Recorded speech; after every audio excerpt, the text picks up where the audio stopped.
ಕನ್ನಡ ಭಾಷೆ ನಾವು ಯಾವಾಗ ಅತ್ಯಂತ ಖುಷಿಯಾಗಿರ್ತೇವೆ, ಅತ್ಯಂತ ಖುಷಿಯಾಗಿದ್ದಾಗ ನಮ್ಮ ಒಳಗಡೆಯಿಂದ ಬರ್ತಕ್ಕಂಥ ಭಾಷೆ ಕನ್ನಡ. ಅತ್ಯಂತ ದುಃಖದಲ್ಲಿದ್ದಾಗೂ ಕೂಡ ನಮ್ಮ ಮನಸ್ಸಿನಿಂದ ಬರತಕ್ಕಂಥ ಭಾಷೆ ಕನ್ನಡ. ಹೀಗೆ ನಾವು ಯಾವುದೇ ಭಾಷೆ ಕಲಿಬಹುದು, ಯಾವುದೇ ಭಾಷೆ ನಾವು ಮಾತಾಡ್ಬೋದು, ಭಾಷೆ ನೂರಾರು ನಾವು ಕಲಿಬಹುದು, ನೂರಾರು ಭಾಷೆಯನ್ನ ಕಲಿತರೂ ಕೂಡ ನಮ್ಮ ಮನಸ್ಸಿನಲ್ಲಿ ಸದಾಕಾಲ ಇರತಕ್ಕಂಥ ಭಾಷೆ ಅದು ಕನ್ನಡ. ಹೀಗೆ ಕನ್ನಡ ಭಾಷೆ ಅದು ನಮ್ಮ ರಕ್ತದಲ್ಲಿ ಸೇರಿರ್ತಕ್ಕಂಥದ್ದಾಗಿರೋದ್ರಿಂದ ದುಃಖ ಆದಾಗಲೂ ಕೂಡ ಬರ್ತಕ್ಕಂಥ ಭಾಷೆ ಕನ್ನಡ, ಸಂತೋಷ ಆದಾಗಲೂ ಕೂಡ ಬರ್ತಕ್ಕಂಥ ಭಾಷೆ ಕನ್ನಡ. ಆ ಕನ್ನಡ ಭಾಷೆಯ ಬಗ್ಗೆ ನಮಗೆ ಅಭಿಮಾನ ಇರಬೇಕಾಗ್ತದೆ, ಪ್ರೀತಿ ಇರಬೇಕಾಗ್ತದೆ. ಪ್ರೀತಿ ಅಭಿಮಾನದ ಜೊತೆಗೆ ಅದನ್ನೆಲ್ಲ ರಕ್ಷಣೆ ಮಾಡಿ ಕಾಪಾಡಿಕೊಂಡು ಹೋಗ್ತಕ್ಕಂಥ ಒಂದು ಜವಾಬ್ದಾರಿ ನಮ್ಮೆಲ್ಲ ಕನ್ನಡಿಗರ ಮೇಲೆ ಇರುತ್ತದೆ ಅಂತ ಹೇಳ್ತಾ, ಈ ಒಂದು ಸಭೆಯಲ್ಲಿ ಉಪಸ್ಥಿತರಿರ್ತಕ್ಕಂಥ ಈ ಒಂದು ಕಾಲೇಜಿನ ಗೌರವ ಕಾರ್ಯದರ್ಶಿಗಳಾಗಿರ್ತಕ್ಕಂಥ ಡಾಕ್ಟರ್ ಜಿ.ಕೆ. ಸತ್ಯಮೂರ್ತಿ ಆಚಾರ್ಯವರು ಈ ಒಂದು ಕಾರ್ಯಕ್ರಮವನ್ನು ಉದ್ದೇಶಿಸಿ ಒಂದು 4 ಮಾತುಗಳನ್ನು ಆಡಬೇಕು ಅಂತ ಹೇಳಿ ಅವರಲ್ಲಿ ಬೇಡಿಕೊಳ್ತೇನೆ.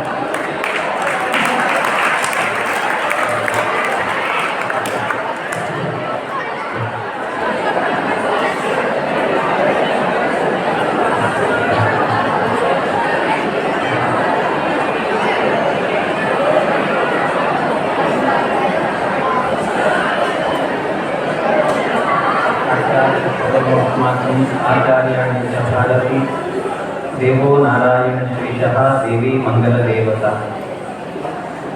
तपस्वाध्याय शुश्रूषा कृष्णपूजा रतमुनि विश्वेशमिष्टनो वंदे परिव्राह चक्रवर्तिना. ವೇದಿಕೆಯಲ್ಲಿ ಉಪಸ್ಥಿತರಿರುವ ಶ್ರೀ ಗೋಪಾಲ್ ಕುಲಕರ್ಣಿ ಅವರೇ ಹಾಗೂ ಪ್ರಾಂಶುಪಾಲರಾದಂತಹ ಮಹೇಂದ್ರ ಅವರೇ, ಇಂದಿನ ಕನ್ನಡ ರಾಜ್ಯೋತ್ಸವದ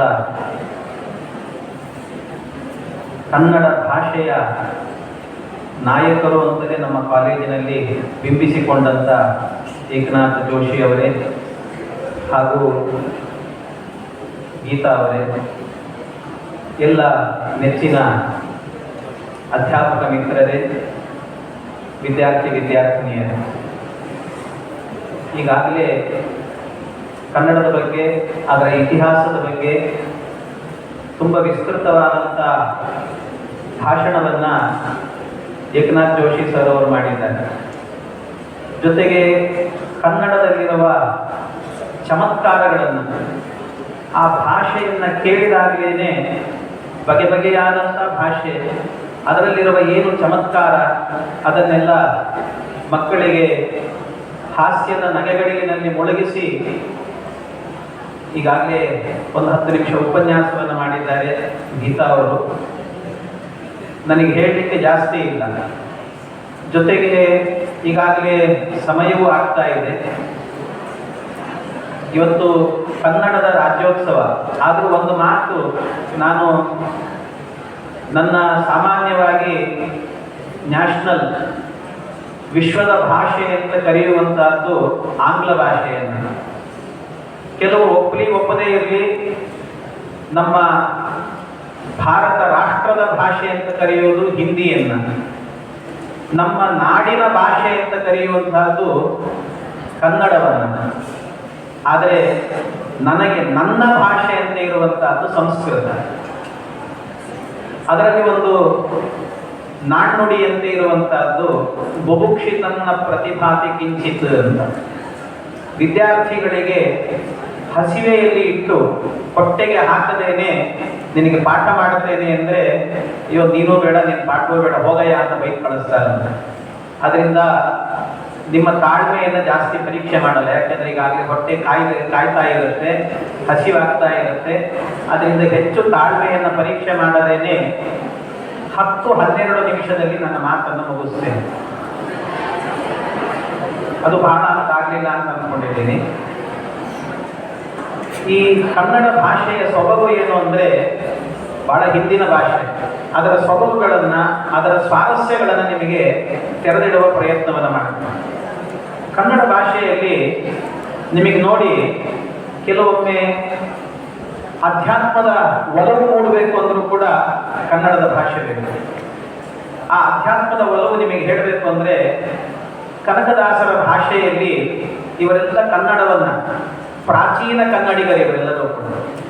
ಕನಕದಾಸರ ಭಾಷೆ ನೀವು ನೋಡಬೇಕು, ಅವರ ಭಾಷೆಯಲ್ಲಿ ಎಂಥ ಸೊಬಗಿರುತ್ತೆ ಅಂದರೆ ಅದೊಂದು ಅದ್ಭುತ.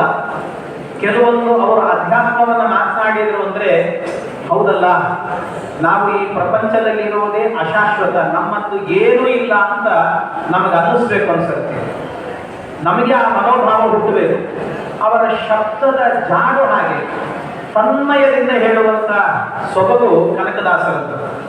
ಕನಕದಾಸರು ಬಹುಶಃ ನಿಮಗೆಲ್ಲ ನಿಮ್ಮ ಪಠ್ಯಪುಸ್ತಕದಲ್ಲೂ ಕೂಡ ಅವರ ಪದ್ಯದ ಪಾಠ ಇರುತ್ತೆ. ಅದರಲ್ಲೇ ಒಂದು ನುಡಿ ಹೇಳ್ತೀನಿ ನಿಮಗಷ್ಟೇ. ಅದರಲ್ಲೇ ಬಂದಿರುವಂತಹದ್ದು, ಪ್ರತಿಯೊಬ್ಬ ಏನು ತಿಳ್ಕೊಳ್ತಾನೆ ಅಂದರೆ, ಮನುಷ್ಯ ಒಂದು ಸಂಸಾರ ನಡೆಸ್ಕೊಂಡು ಹೋಗ್ತಾ ಇದ್ದಾನೆ ಅಂದರೆ, ಅವನು ಸಂಪಾದನೆ ಮಾಡಿಕೊಂಡು ಸಂಪಾದನೆಯಿಂದ ತಿಂಗಳಿಗೆ ಸಂಬಳವನ್ನು ತಗೊಂಡು ಮನೆ ನಡೆಸ್ತಾ ಇದ್ರೆ ಅವನಿಗೆ ಎಷ್ಟು ಅಹಂಕಾರ ಬರುತ್ತೆ ಮನುಷ್ಯನಿಗೆ ಅಂದರೆ, ನಾನಿಲ್ಲ ಅಂದರೆ ನನ್ನ ಸಂಸಾರವನ್ನು ನಡೆಸೋರು ಯಾರು? ನಾನೇ ಅಲ್ವಾ, ನನಗಿಂತ ಯಾರಿದ್ದಾರೆ? ಅಕಸ್ಮಾತ್ ನಾನೇನಾದ್ರೂ ಹೋದರೆ ನನ್ನ ಸಂಸಾರ ಎಲ್ಲ ಬೀದಿ ಪಾಲಾಗತ್ತೆ ಅಂತ ತಿಳ್ಕೊಳ್ತಾನೆ ಮನುಷ್ಯ. ಮನುಷ್ಯನ ಸ್ವಭಾವ ದುರಹಂಕಾರ ಅನ್ನುವಂಥದ್ದು. ಆದರೆ ನಾವು ಅಂದ್ಕೊಂಡಿದ್ದೇವೆ, ನನ್ನಿಂದ ನಡೆಯುತ್ತೆ ಅಂತ ನಾವು ತಿಳಿದಿರ್ತೇವೆ.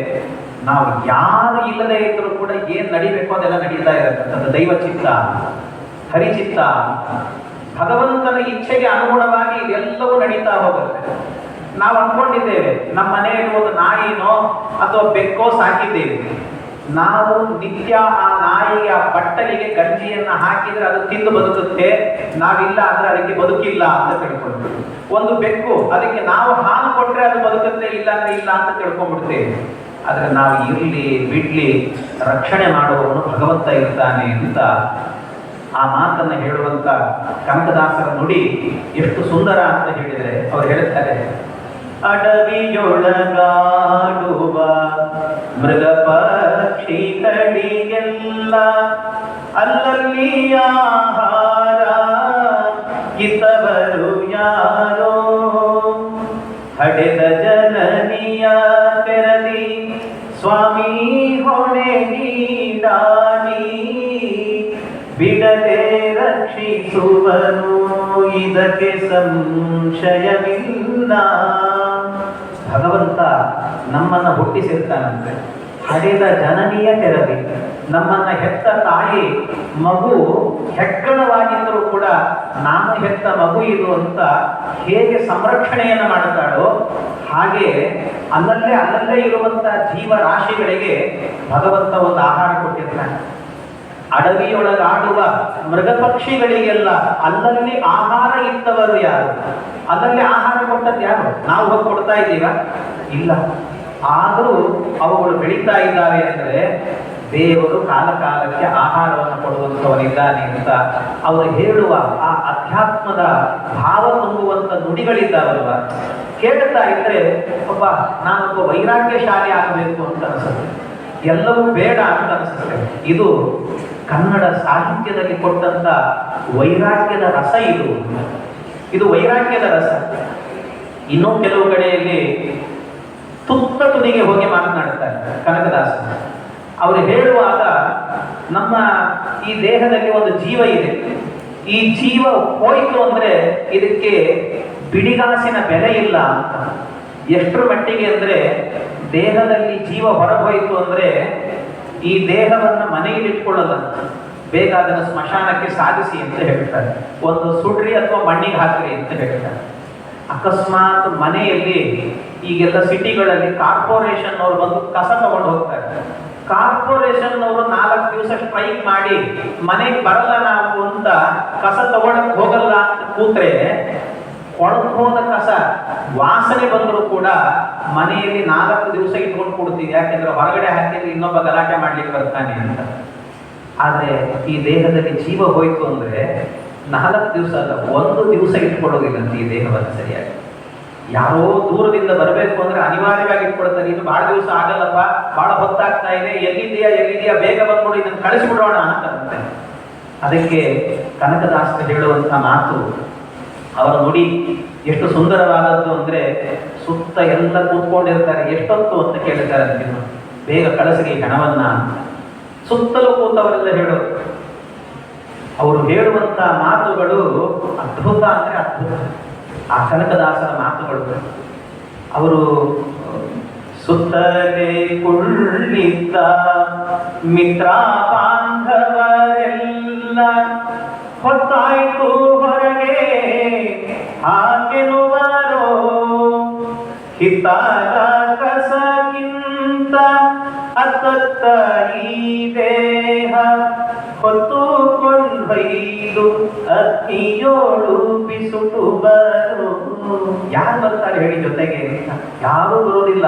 ಅದರಿಂದ ಇರುವಾಗ ನೀವು ಏನು ಸಾಧನೆ ಮಾಡ್ತೀರಾ ಅದು ಮಾತ್ರ ನಿಮ್ಮ ಜೊತೆಗೆ ಬರುತ್ತೆ, ಮತ್ತೇನೂ ಬರುವುದಿಲ್ಲ ಅನ್ನುವ ಅವರ ನುಡಿಗಟ್ಟುಗಳಿದ್ದಾವಲ್ಲ, ಅದ್ಭುತ ಅಂದರೆ ಅದ್ಭುತ. ಇದು ವೈರಾಗ್ಯವನ್ನು ಕೊಡುವಂತಹ ಮಾತುಗಳು ಅಂತಾದ್ರೆ ಇತ್ತೀಚಿನ ಅರ್ವಾಚೀನ ಕವಿಗಳಲ್ಲಿ ಇನ್ನೂ ಅದ್ಭುತ.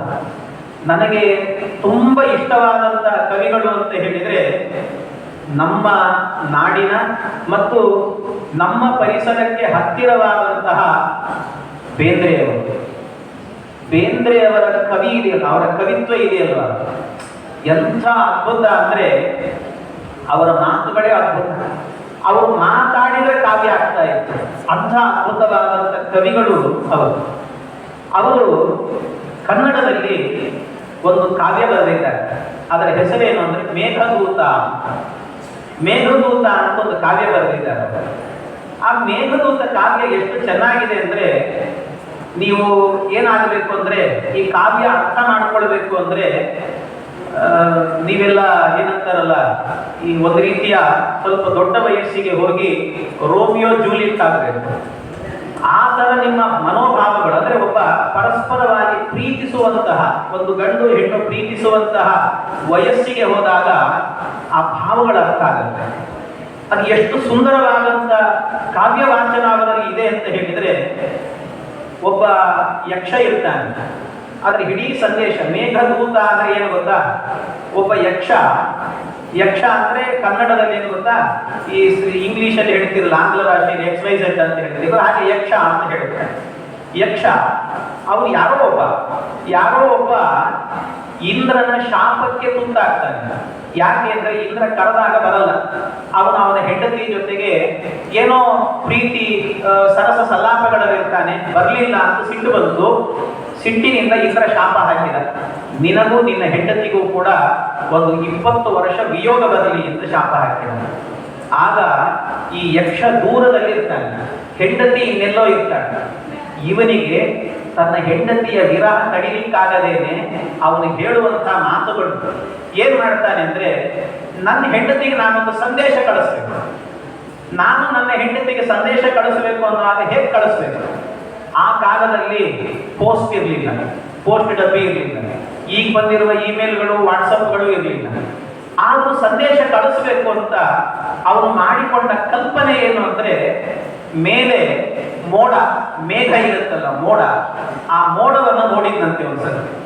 ನೋಡಿ ಆ ಮೋಡದ ಜೊತೆಗೆ ಮಾತನಾಡ್ತಾನೆ. ಆ ವಿರಹದಿಂದ ಬಂದ ಮಾತುಗಳೇನಿದೆ ಅಲ್ವಾ, ಅವನು ಹೇಳ್ತಾನೆ ಮೋಡಕ್ಕೆ, ನನ್ನ ಪ್ರೇಯಸಿ ಆಗಿದ್ದಾಳೆ, ನನ್ನ ಸಂದೇಶವನ್ನು ಅವಳಿಗೆ ಕೊಡು. ನಾನು ಇಲ್ಲೆಲ್ಲೋ ಇರುವಾಗ ಅವಳು ನನ್ನನ್ನೇ ನೆನೆಸಿಕೊಂಡು ತುಂಬಾ ದುಃಖಿತಳಾಗಿರ್ತಾಳೆ. ನಾನು ಬೇಗ ಬರ್ತೀನಿ ಅಂದ್ರೆ ಸಾಕು, ಅವಳಲ್ಲಿ ಒಂದು ಆನಂದ ಹುಟ್ಟುತ್ತೆ, ಅವಳ ಕಣ್ಣಲ್ಲಿ ಒಂದು ಜಿನುಗು ಬರುತ್ತೆ. ಅದನ್ನ ನೀನು ನೋಡಿ ಮತ್ತೆ ಬಂದು ನನಗೆ ಹೇಳಪ್ಪ ಅಂತ ಮೇಘದ ಜೊತೆಗೆ ಮಾತನಾಡಿ ಕಳಿಸುವ ಸಂದೇಶ. ಇದಕ್ಕೆ ಮೇಘದೂತ ಅಥವಾ ಮೇಘ ಸಂದೇಶ ಅಂತ ಕರೀತಾರೆ. ಆ ಮೇಘದ ಜೊತೆಗೇನೆ ಮಾತಾಡ್ತಾ ಹೇಳುವಂತ ಮಾತು. ಇದು ಒಬ್ಬ ಆಧುನಿಕರು ಪ್ರಶ್ನೆ ಮಾಡಿದ್ದಾರೆ ಬೇಂದ್ರೆಯವರಿಗೆ, ಅಲ್ಲ ಮೇಘ ಅಂದ್ರೆ ಏನು? ಮೇಘ ಅಂದ್ರೆ ಅದರಲ್ಲಿ ಬೇರೆ ಏನಿರಲ್ಲ, ಒಂದಷ್ಟು ಗಾಳಿ, ನೀರು, ಹೊಗೆ, ಬೆಂಕಿ ಇದೆಲ್ಲ ಸೇರಿ ಒಂದು ಚೀಲ ಆಯಿತು ಅಂದ್ರೆ ಅದೇ ಮೇಘ. ಮೇಘ ಅಂದ್ರೆ ಬೇರೆ ಇನ್ನೇನಲ್ಲ. ಹಾಗಾಗಿ ಧೂಮಜ್ಯೋತಿ ಸಲಿಲ ನರುತ್ತ ಸನ್ನಿಪಾತ ಕ್ವಮೇಘ ಅಂತ, ಇವೆಲ್ಲ ಸೇರಿದ್ರೇನೆ ಅದೊಂದು ಮೇಘ ಅಂತ. ಅದು ಜೀವ ಅಲ್ಲ. ಜೀವ ಅಲ್ಲದ ವಸ್ತುವಿನ ಜೊತೆಗೆ ಮಾತನಾಡೋದು ಹೇಗೆ? ಆದರೆ ವರಕವಿ ಬೇಂದ್ರೆ ಅವರು ಹೇಳ್ತಾರೆ, ಕಾಮಾರ್ಥಾಗಿ ಪ್ರಕೃತಿ ಕೃಪಣ ಚೇತನಾ ಚೇತನೇಶು ಅಂತ. ಅಂದ್ರೆ ಈ ವಿರಹಕ್ಕೆ ಒಳಗಾಗಿರ್ತಾನಲ್ಲ ಮನುಷ್ಯ, ಪ್ರೀತಿ ಕುರುಡು ಅಂತ ಹೇಳ್ತಾರೆ. ಬ್ಲೈಂಡ್ ಅಂತ, ಅದು ಕುರುಡು. ಆ ಕುರುಡು ಭಾಷೆ ಆದ್ರಿಂದ ಮಾತನಾಡುವಾಗ ಅವನಿಗೆ ಗೊತ್ತಾಗಲ್ಲಂತೆ ನಾನು ಯಾರ ಜೊತೆಗೆ ಮಾತನಾಡ್ತಾ ಇದ್ದೇನೆ. ಗಿಡದ ಜೊತೆಗೆ ಮಾತಾಡ್ತಿದ್ದೇನೋ, ಅಥವಾ ಮಣ್ಣಿನ ಜೊತೆಗೆ ಮಾತಾಡ್ತಿದ್ದೇನೋ, ಅಥವಾ ಮೋಡದ ಜೊತೆಗೆ, ಅವನಿಗೆ ಗೊತ್ತಾಗಲ್ಲ. ಆ ಪ್ರೀತಿಯ ವಿರಹದಿಂದಾಗಿ ತಡಿಲಿಕ್ಕಾಗದೇನೆ ಹೇಳುವಂತಹ ಮಾತು. ಆದ್ರಿಂದ ಇದು ಕಾಮಾರ್ಥ ಆಗಿ ಅವನಲ್ಲಿ ಪ್ರೇಮ ಅಷ್ಟು ತುಂಬಿದೆ. ಆದ್ರಿಂದ ಏನು ಮಾಡ್ತಾನೆ ಅಂತ ಗೊತ್ತಾಗಲ್ಲ, ಅವನಿಗೆ ಹುಚ್ಚಿಡದಂತೆ ಆಗತ್ತಂತೆ. ಅದರಿಂದ ಇದು ಸರಿ ಅಂತ, ಇದೆಲ್ಲ ಕವಿ ಸಮಯ ಅಂತ ತಿಳಿಬೇಕು. ಕವಿಗಳೆಲ್ಲರೂ ಕೂಡ ಹಾಗೆ ಮಾತಾಡ್ತಾರೆ. ಅದಕ್ಕೆ ಅವರು ಹೇಳುವಂತ ಮಾತು ಎಷ್ಟು ಚೆನ್ನಾಗಿದೆ ಅಂದ್ರೆ, ಗಾಳಿ ನೀರು ಉಗಿ ಬೆಂಕಿ ಗೂಡಿ ಆಗಿರುವ ಮೇಘ ವ್ಯಕ್ತ, ಎತ್ತ ಮಾತುಗಳು ಮೋಡ ಜೀವವೇ ಏನೋ ಎತ್ತ ಚಿತ್ತ. ಅವ್ರು ಹೇಳೋ ಮಾತು, ಗಾಳಿ ನೀರು ಉಗಿ ಬೆಂಕಿ ಗೂಡಿ ಆಗಿರುವ ಮೋಡ ವ್ಯಕ್ತ. ಗಾಳಿ ನೀರು ಉಗಿ ಅಂದ್ರೆ ಹೊಗೆ ಬೆಂಕಿ ಇವುಗಳು ಸೇರಿದ್ದೆ ಮೋಡ, ಬೇರೆ ಇನ್ನೇನಲ್ಲ. ಆದರೂ ಅವನು ಮಾತನಾಡುವಾಗ ಎತ್ತ ಮಾತುಗಳು, ಅದಕ್ಕೆ ಮಾತು ಎಲ್ಲಿ ತಲುಪುತ್ತೆ? ಇವನು ಮಾತಾಡಿದಂತ ಆ ಮಾತುಗಳ ಅರ್ಥ ಮಾಡಿಕೊಳ್ಳಿಕ್ಕೂ ಆಗಲ್ಲ, ತಿರುಗಿ ರಿಪ್ಲೈ ಮಾಡ್ಲಿಕ್ಕೂ ಆಗಲ್ಲ. ಎತ್ತ ಮಾತುಗಳು ಮೋಡ ಜೀವವೇ, ಆ ಮೋಡ ಜೀವನ ಏನಾದ್ರೂ ಕೂಡ ಅಲ್ಲ, ಮೋಡ ಜೀವವೇ ಏನೋ ಎತ್ತ ಚಿತ್ತ. ಇದು ಏನು ಅಂತ ಅರ್ಥ ಆಗಲ್ಲ, ಮನಸ್ಸು ಎಲ್ಲಿದೆ ಅಂತಲೇ ಗೊತ್ತಾಗ್ತಾ ಇರಲ್ಲ. ಯಾಕೆ ಅಂದ್ರೆ ಭೇದವೆಣಿಸದೆಯೇ ಕಂಡ ಮೋಡವನೇ ಬೇಡಿಕೊಂಡು ತಾನು. ಭೇದ ಇಲ್ಲ ಅವನಿಗೆ, ನಾನು ಮನುಷ್ಯನ ಜೊತೆಗೆ ಮಾತನಾಡ್ತಿದ್ದೀನೋ ಅಥವಾ ಮೇಘದ ಜೊತೆಗೆ ಮಾತನಾಡ್ತಿದ್ದೀನೋ ಅನ್ನುವಂಥ ಭೇದ ಗೊತ್ತಿಲ್ಲ. ಯಾಕೆ ಅಂದ್ರೆ ಆ ಪ್ರೀತಿ ಅನ್ನುವಂಥ ಕುರುಡು, ಪ್ರೀತಿಯ ಕುರುಡು ಎಷ್ಟಾಗಿರುತ್ತೆ ಅನ್ನೋದಕ್ಕೆ. ಜಡವೋ ಚೇತನವೋ ಬಯಕೆ ಮರುಗಳಿಗೆ ಯಾವ ವಸ್ತು ಏನೋ. ಆದ್ರಿಂದ ಬಯಕೆ ಮರುಳರಿಗೆ, ಬಯಕ ಮರುಳರು ಅಂದ್ರೆ, ಬಯಕೆಯ ಮರುಳರು ಅಂದ್ರೆ ಕಾಮದಲ್ಲಿ ಆವಿಷ್ಟರಾದವರಿಗೆ, ಪ್ರೇಮದಲ್ಲಿ ಆವಿಷ್ಟರಾದವರಿಗೆ ಯಾವುದು ಜಡ ಯಾವುದು ಜೀವ ಒಂದೂ ಗೊತ್ತಾಗಲ್ಲ. ಆದ್ರಿಂದ ಮೋಡದ ಜೊತೆಗೆ ಮಾತನಾಡಿದ ಅಂತ ಅವರು ಹೇಳುವಂತ ಆ ಭಾಷೆ ಇದೆಯಲ್ವಾ, ಪರಮಾದ್ಭುತ ಅವರದೆಲ್ಲ. ಇಂಥ ಅದ್ಭುತವಾದಂಥ ಕವಿಗಳು, ಇದೆಲ್ಲ ಕನ್ನಡದಲ್ಲಿರುವಂತ ಸ್ವಾರಸ್ಯ. ಈ ಬೇಂದ್ರೆಯವರ ಭಾಷೆಯಲ್ಲಿ ಇನ್ನೊಂದು ವೈಶಿಷ್ಟ್ಯ ಅಂತ ಹೇಳಿದ್ರೆ, ಅವರು ಮಾತನಾಡಿದರೆ ಸಾಕಂತೆ ಅದರಲ್ಲಿ ಕನ್ನಡದ ಜೊತೆಗೆ ಬೇರೆ ಭಾಷೆ ಸೇರಿಸ್ಕೊಳ್ತಿದ್ರು. ನೀವು ಸಾಮಾನ್ಯವಾಗಿ ನಾನು ನಿಮಗೆ ಹೇಳ್ತೀನಿ, ಸುಮ್ಮನೆ ನೋಡು ಅಂತ ಹೇಳಿ, ನೋಡು ಅಂದ್ರೆ ನೀವೇನ್ ಮಾಡ್ತೀರಾ? ನೋಡುತ್ತೀರಾ, ಆ ಕಡೆ ಈ ಕಡೆ ಹುಡುಕ್ತೀರಷ್ಟೇ ನೋಡು. ಆ ಕಡೆ ಈ ಕಡೆ ನೀವು ಹುಡುಕ್ತೀರಿ. ಆದ್ರೆ ಬೇಂದ್ರೆಯವರ ತಲೆ ಹೇಗೆ ಹೊಡಿತಾ ಇತ್ತು ಅಂದ್ರೆ, ನೋಡುವುದು ಕೂಡಲೇ ಅವ್ರಿಗೆ ಹಂಗೆ ಹೊಡಿತಾ ಇದ್ದಿಲ್ಲ, ಆ ಅಕ್ಷರಗಳನ್ನು ಒಡೆದು ನೋಡ್ತಾ ಇದ್ರು ಅವರು. ಹೇಗೆ ಅಂದ್ರೆ, ನೋಡು ಅಂದು ಕೂಡಲೇ ಅದರ ಅರ್ಥ ಏನು ಅಂದ್ರೆ ನೋ ಡೂ ಅಂತ. ಅಂದ್ರೆ ಇಂಗ್ಲಿಷ್ ಅಂತ ತಗೊಳ್ಬೇಕು. ನೋ ಅಂದ್ರೆ ತಿಳಿದು, ಡೂ ಮಾಡು ಅಂತ ಅರ್ಥ. ನೀನು ತಿಳಿದು ಮಾಡು ಅಂತ ಹೇಳ್ತಾ ಇದ್ರು. ಹಾಗೆ ಅವರ ಭಾಷೆ. ನಾಮ ಅಂತ ಒಂದು ಕಾವ್ಯವನ್ನು ಬರೆದಿದ್ದಾರೆ ಅವರು. ನಾಮ ಅನ್ನುವಂಥ ಕಾವ್ಯದಲ್ಲಿ ಹೇಳುವಾಗ, ನಾಮ ಅನ್ನೋ ಶಬ್ದಕ್ಕೆ ಅವರು ಹೇಳುವ ಅರ್ಥ ಏನು ಅಂದ್ರೆ, ನಾನು ದೇವರ ಹತ್ತಿರಕ್ಕೆ ಹೋಗಬೇಕು, ಅದಕ್ಕೆ ನಾಮ ಬೇಕು ಅಂತ. ನಾಮ ಬೇಕು ಅಂದ್ರೆ ಏನರ್ಥ? ನಾಮ ಅಂದ್ರೆ, ನಾ ಅಂದ್ರೆ ನಾನು ಎನ್ನುವ ಅಹಂಕಾರ, ಮಾ ಬೇಡ, ಅದನ್ನ ಬಿಡು, ನೀನು ದೇವರ ಹತ್ತಿರಕ್ಕೆ ಹೋಗ್ತೀಯ ಅಂತ. ಬರೀ ಒಂದು ಸಣ್ಣ ಶಬ್ದಗಳಲ್ಲಿ ಇಡುವ ಸ್ವಾರಸ್ಯ ಅದು ಬೇಂದ್ರೆಯವರ ಕಾವ್ಯದಲ್ಲಿ ಬರುವಂತಹದ್ದು. ಇಂಥ ಅನೇಕ, ಇದನ್ನು ಹೇಳುವಾಗ ಈ ರೀತಿ ಭಾಷೆಯಲ್ಲಿ ಆಟ ಆಡುವಂಥವರು ನನ್ನ ಗುರುಗಳಿದ್ರು. ನನ್ನ ಗುರುಗಳು ನೀವೆಲ್ಲ ನೋಡಿರ್ತೀರಿ, ಸ್ವಾಮೀಜಿಯವರು ದೊಡ್ಡ ಗುರುಗಳು ವಿಶ್ವೇಶತೀರ್ಥರು. ನಾನೊಮ್ಮೆ ಬೆಂಗಳೂರಲ್ಲಿದ್ದಾಗ ನಮ್ಮ ಮೊನ್ನೆ ಎಲ್ಲ ಕೆಲವು ದ್ವಿತೀಯ PUC ವಿದ್ಯಾರ್ಥಿಗಳು ಬೆಂಗಳೂರಿಗೆ ಹೋಗಿದ್ರಿ, ವಿದ್ಯಾಪೀಠ. ನಾನು ಓದಿದ ನನ್ನ ಬಾಲ್ಯದಿಂದ ಬೆಳೆದಂಥ ಜಾಗ, ಪರಿಸರ ಅದೇ. ಅಲ್ಲಿ ಓದುವಾಗ ಅಲ್ಲಿಂದ ನಾನೊಂದು ಚಾಮರಾಜಪೇಟೆ ಅಂತ ಒಂದಿದೆ, ಅಲ್ಲಿಗೆ ಎಕ್ಸಾಮ್ ಬರೀಲಿಕ್ಕೆ ಹೋಗ್ಬೇಕು. ಆ ಕಾಲದಲ್ಲಿ ನಮಗೆಲ್ಲ ದೂರದಲ್ಲಿ ಹೋಗಬೇಕು ಅಂದ್ರೆ ಈ ಆಟೋ ಗೀಟೋ ಇಂಥದ್ದೆಲ್ಲ ಇರಲಿಲ್ಲ, ಸೈಕಲ್ ಹಿಡ್ಕೊಂಡು ಹೋಗ್ತಿದ್ದೆ. ಸೈಕಲ್ ಇತ್ತು, ಸೈಕಲಲ್ಲಿ ಹೋಗಿದ್ದೆ. 2 ಎಕ್ಸಾಮ್, ಬೆಳಿಗ್ಗೆ ಮಧ್ಯಾಹ್ನ. ಬೆಳಿಗ್ಗೆ ಎಕ್ಸಾಮ್ ಬರೆದು ಮಧ್ಯಾಹ್ನ ಊಟ ಮಾಡಬೇಕು ಅಂತ ಬಂದಿದ್ದೆ. ಸ್ವಾಮೀಜಿಯವರು ಸಿಕ್ಕರು. ಸಿಕ್ಕಾಗ, ಇವತ್ತು ಎಕ್ಸಾಮ್ ಇದೆ, ನೀನು ಹೋಗ್ಲಿಲ್ವಾ ಅಂತ ಕೇಳಿದ್ರು. ಇಲ್ಲ, ಹೋಗಿದ್ದೆ ಸ್ವಾಮಿ, ಎಕ್ಸಾಮ್ ಬೆಳಿಗ್ಗೆ ಮುಗಿತ್ತು, ಊಟ ಮಾಡ್ಕೊಂಡು ಮತ್ತೆ ಹೋಗಬೇಕು, ಹೆಂಗೆ ಹೋಗ್ತೀವಿ ಅಂತ ಕೇಳಿದ್ರು. ಸೈಕಲ್ ಇದೆ ಅಂತಂದ್ರೆ ಬಾಡಿಗೆ ಸೈಕಲ್ಲ ಅಂತ ಕೇಳಿದ್ರು. ಹಾಗೆಲ್ಲ ಬಾಡಿಗೆಗೆಲ್ಲ ಸೈಕಲ್ ಸಿಗ್ತಿತ್ತು, 1 ಗಂಟೆಗೆ 1 ರೂಪಾಯಿ ಅಂತ ಇರ್ತಿದ್ದಾಗಿಲ್ಲ. ಹಾಗೆ ಬಾಡಿಗೆ ಸೈಕಲ್ಲ ಅಂತ ಕೇಳಿದ್ರು. ನಾನು ಹೇಳಿದೆ ಇಲ್ಲ ಸ್ವಾಮಿ ನಂದೇ ಸೈಕಲ್. ಅದನ್ನೇ ನಾನು ಕೇಳಿದ್ದು ಬಾಡಿಗೆ ಸೈಕಲ್ ಅಲ್ವಾ ಅಂತಂದ್ರು. ಇಲ್ಲ ಇಲ್ಲ ಇಲ್ಲ ನನ್ನ ಸೈಕಲ್ಲು ಅಂತ ನಾನು ಹೇಳಿದೆ. ನಾನು ಅದನ್ನೇ ಹೇಳ್ತಾ ಇದ್ದೀನಪ್ಪ ಬಾಡಿಗೆ ಸೈಕಲ್ಲು ಅಂತ. ಇಲ್ಲ ಅಂದ್ರೆ ಅಯ್ಯೋ ನಾನು ಹೇಳಿದ್ದು ನಿನಗೆ ಅರ್ಥ ಆಗಲಿಲ್ಲ, ಬಾಡಿಗೆ ಸೈಕಲ್ಲ ಅಂತ ನಾನು ಕೇಳಿದ್ದು ಅಂತಂದ್ರು. ಅಂದ್ರೆ ನಿನ್ನ ಬಾಡಿ ಹೊತ್ಕೊಂಡು ಹೋಗ್ಲಿಕ್ಕೆ ಆ ಸೈಕಲ್ಲ ಅಂತ. ಅಂದ್ರೆ ಆ ಶಬ್ದಗಳಲ್ಲಿ ಆಡುವ ಆಟ ಇದೆಯಲ್ವ, ಅದೊಂದು ಸ್ವರಸ ಕನ್ನಡ ಭಾಷೆಯಲ್ಲಿ ಸಿಗುವಂತ ಒಂದು ಅದ್ಭುತವಾದ ಕೊಡುಗೆ ಇಂಥದ್ದು. ಇದೆಲ್ಲ ಅನೇಕ ಬರುತ್ತೆ ಇದರಲ್ಲಿ. ಇನ್ನು ಒಂದು ನಾನು ಹೇಳಿ ಬೇಂದ್ರೆಯವರ ಬಗ್ಗೆ ಹೇಳಿ ನನ್ನ ಮಾತನ್ನು ಮುಕ್ತಾಯಗೊಳಿಸ್ತೀನಿ. ಬೇಂದ್ರೆಯವರು ಅವರ ಕಾವ್ಯ ನೀವೆಲ್ಲ ಕೇಳಿರ್ಬೇಕು. ಒಂದು ಕಾವ್ಯ ಬಹಳ ಸುಂದರವಾದಂಥ ಕಾವ್ಯ. ನೀವು ಅದನ್ನ ನೀ ಹಿಂಗ ನೋಡಬೇಡ ನನ್ನ, ನೀ ಹಿಂಗ ನೋಡಿದರೆ ನನ್ನ ತಿರುಗಿ ನಾ ಹ್ಯಾಂಗ ನೋಡದೆ ನಿನ್ನ, ಈ ಕಾವ್ಯ ಎಲ್ಲ ಕೇಳಿರ್ತೀನಿ. ಇದು ನೀವೆಲ್ಲ ಏನು ತಿಳ್ಕೊಂಡಿರ್ತೀರಿ ಅಂದ್ರೆ ಈ ಕಾವ್ಯ ಯಾರೋ ಒಬ್ಬ ಹುಡುಗಿಯನ್ನ ನೋಡಿ ಒಬ್ಬ ಹುಡುಗ ಹೇಳ್ತಾ ಇರುವಂತ ಹಾಡೋ ಏನು ಅಂತ ನೀವು ತಿಳ್ಕೊಂಡಿರ್ತೀರಿ.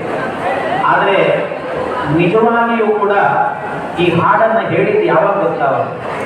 ಈ ಹಾಡನ್ನ ಹೇಳಿರುವಂತಹದ್ದು ಅವರಿಗೆ 9 ಜನ ಮಕ್ಕಳು. 9 ಜನ ಮಕ್ಕಳಲ್ಲಿ 6 ಜನ ಮಕ್ಕಳು ಸಾಯ್ತಾ ಇದ್ದಾರೆ. 6ನೇ ಮಗ ಸಾಯುವಾಗ ಅವನು ಇನ್ನೇನು ಹಾಸಿಗೆ ಹಿಡಿದಿರ್ತಾನೆ. ಹಾಸಿಗೆ ಹಿಡಿದು ಸಾಯುವ ಕಾಲ, ಅವನು ಸಾಯೋ ಕಾಲದಲ್ಲಿ ತಾಯಿ ಅಂದರೆ ಬೇಂದ್ರೆಯವರ ಹೆಂಡತಿ ನೋಡ್ತಾಳೆ, ಅಯ್ಯೋ ನನ್ನ ಮಗ ಸಾಯ್ತಾ ಇದ್ದಾನಲ್ಲ. ಬಡತನ ಅಂದರೆ ಬಡತನ. ಮನೆಯಲ್ಲಿ ಅವನಿಗೆ ಆಸ್ಪತ್ರೆಗೆ ಕಳಿಸಿ ಆರೋಗ್ಯವನ್ನು ಕೊಡಿಸಬೇಕು ಅಂದರೆ ದುಡ್ಡಿಲ್ಲ ಅವರ ಹತ್ರ.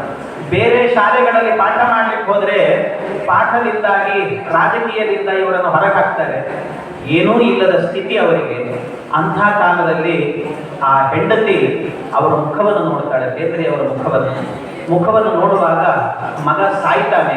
ತೊಡೆಯ ಮೇಲೆ ಮಲಗಿದಾಗ ಮಗ, ಆಗ ಆ ಹೆಂಡತಿ ಆ ಮುಖವನ್ನು ನೋಡುವಾಗ ಒಂದು ಸರ್ತಿ ಮಗನನ್ನು ಉಳಿಸ್ಲಿಕ್ಕೆ ಆಗಲಿಲ್ಲಲ್ಲ ಅಂತ ದುಃಖವನ್ನು ವ್ಯಕ್ತಪಡಿಸ್ತಾಳೆ. ಇನ್ನೊಂದು ಸರ್ತಿ ನಗುತ್ತಾಳೆ, ಒಂದು ಸರ್ತಿ ನಕ್ಕು ಬಿಡ್ತಾಳೆ. ಅಂದ್ರೆ ಆ ಮಗುವಿನಲ್ಲಿ ಹತಾಶ ತುಂಬಿದೆ, ಹತಾಶ ಭಾವ. ಆ ಹತಾಶೆಯ ಭಾವ ತುಂಬಿದಾಗ ಏನು ಮಾಡಬೇಕು ಅಂತ ಗೊತ್ತಾಗದೆ ನೋಡ್ತಾ ಇರುವ ಕಾಲದಲ್ಲಿ ಬೇಂದ್ರೆಯವರು ಹೇಳುವಂತ ಮಾತು, ನೀನು ಈ ಥರ ನಗಬೇಡ, ನೀನು ಈ ರೀತಿ ನನ್ನನ್ನು ನೋಡಬೇಡ, ನನ್ನನ್ನು ನೋಡಿದರೆ ತಿರುಗಿ ನಿನ್ನ ಕಡೆಗೆ ನೋಡಲಿಕ್ಕೆ ನನಗಾಗಲ್ಲ. ಇದರಲ್ಲಿ ಒಂದು ದಾಂಪತ್ಯದ ರಸ ಇದೆ. ಅಂದರೆ ಗಂಡ ಹೆಂಡತಿ ಎಂದಾಗ ಬರೀ ಒಳ್ಳೆಯದಕ್ಕೆ ಮಾತ್ರ ಅಲ್ಲ, ಕಷ್ಟಗಳು ಬಂದಾಗಲೂ ಕೂಡ ಪರಸ್ಪರವಾಗಿ ಹಂಚಿಕೊಳ್ಳಬೇಕು. ಇದು ಬದುಕಿನ ಜಟಕಾಬಂಡಿಯನ್ನು ಕಟ್ಟಿಕೊಂಡು ಹೋಗಬೇಕು ಅನ್ನುವಂಥ ಭಾವಗಳು. ನೀ ಹಿಂಗ ನೋಡಬೇಡ ನನ್ನ, ನೀನು ಈ ರೀತಿ ನೋಡಿದಾಗ ನಾನು ಜವಾಬ್ದಾರಿ ಹೊತ್ತ ಯಜಮಾನ ಈ ಮಗುವನ್ನು ಬದುಕಿಸ್ಲಿಕ್ಕೆ ಆಗಲಿಲ್ಲಲ್ಲ ಅಂತ ನನಗೆ ತುಂಬ ದುಃಖ ಆಗುತ್ತೆ. ನೀ ಹಿಂಗ ನೋಡಿದರೆ ನನ್ನ ತಿರುಗಿ ನಿನ್ನನ್ನು ನಾನು ನೋಡ್ಲಿಕ್ಕೆ ಆಗ್ತಾ ಇಲ್ಲ, ಅದರಿಂದ ದಯವಿಟ್ಟು ಹಾಗೆ ನೋಡಬೇಡ ಅಂತ ಹೇಳುವ ಅವರ ಮಾತುಗಳು, ಆ ಸಾಲುಗಳು, ಅದರ ಪೂರ್ಣವಾದ ವ್ಯಾಖ್ಯಾನವನ್ನು ಮಾಡಿದರೆ ತುಂಬ ದೊಡ್ಡ ವಿಷಯ ಆಗುತ್ತೆ. ಅಂತೂ ಈ ಕನ್ನಡದ ಸ್ವಾರಸ್ಯ ಇದೆಯಲ್ವ, ಅದ್ಭುತವಾದಂತಹ ಸ್ವಾರಸ್ಯ ಇದು. ಇದನ್ನ ನೀವು ಭಾಷೆಯನ್ನ ಬರೀ ಮಾತನಾಡದೇನೆ ಆ ಸಾಹಿತ್ಯವನ್ನ ಅನುಭವಿಸಲಿಕ್ಕೆ ಶುರು ಮಾಡಿದಾಗ ಅದೊಂದು ಅದ್ಭುತ. ಇದು ಪ್ರಾಚೀನವಾದಂತಹ ಕಾವ್ಯಗಳಲ್ಲಿ ಸಿಗುವಂತಹದ್ದು. ಇವತ್ತಿನ ಕಾವ್ಯಗಳಲ್ಲಿ ಸ್ವಾರಸ್ಯವೇ ಇಲ್ಲ. ಯಾಕೆಂದ್ರೆ ಕನ್ನಡದ ಹಾಡುಗಳು, ನೀವು ಡಾಕ್ಟರ್ ರಾಜ್ಕುಮಾರ್ ಅವರಿದ್ದ ಕಾಲದಲ್ಲಿ ಹಾಡುಗಳನ್ನು ಕೇಳಿದ್ರೆ ಎಷ್ಟು ಆನಂದ ಆಗುತ್ತೆ. ಇವತ್ತಿನ ಹಾಡುಗಳನ್ನು ಕೇಳಿದ್ರೆ ನೀವು ಏನು ಹೇಳ್ತಿದ್ದಾರೆ ಅಂತ ಅರ್ಥ ಆಗಲ್ಲ. ಏನು ಸಂಬಂಧ ಇದೆ ಹೇಳಿ? ಯಾವುದೋ ಒಂದು ಹಾಡು ಇತ್ತೀಚೆಗೆ ಎಲ್ಲೋ ಕೇಳ್ತಾ ಇದ್ದೆ, ಹಳೆ ಪಾತ್ರೆ ಹಳೆ ಏನೋ ಹೇಳ್ತಾ ಇದ್ರು, ಅದನ್ನು ಏನು ಹೇಳ್ತಿದ್ದಾರೆ ಅಂತ ಅರ್ಥ ಆಗಲ್ಲ. ಏನಿದೆ ಅದರಲ್ಲಿ? ಬರೀ ಒಂದು ಮ್ಯೂಸಿಕ್ ಬಿಟ್ಟರೆ ಇನ್ನೇನಿಲ್ಲ. ಯಾವತ್ತೂ ಸಾಹಿತ್ಯ ಎನ್ನುವಂತಹದ್ದು ಶ್ರೀಮಂತವಾಗುವುದು ಯಾವಾಗ ಅಂದರೆ ಭಾವ, ಅದರಲ್ಲಿ ಅರ್ಥವನ್ನು ತುಂಬಿದಾಗ ಆ ಸಾಹಿತ್ಯ ಶ್ರೀಮಂತ ಆಗುತ್ತೆ. ನಿಮ್ಮ ಸಾಹಿತ್ಯ ಹಾಗಿರಲಿ ಅಂತ ದೇವರಲ್ಲಿ ಪ್ರಾರ್ಥನೆ ಮಾಡಿ ನನ್ನ ಮಾತನ್ನು ಮುಕ್ತಾಯಗೊಳಿಸ್ತೇನೆ.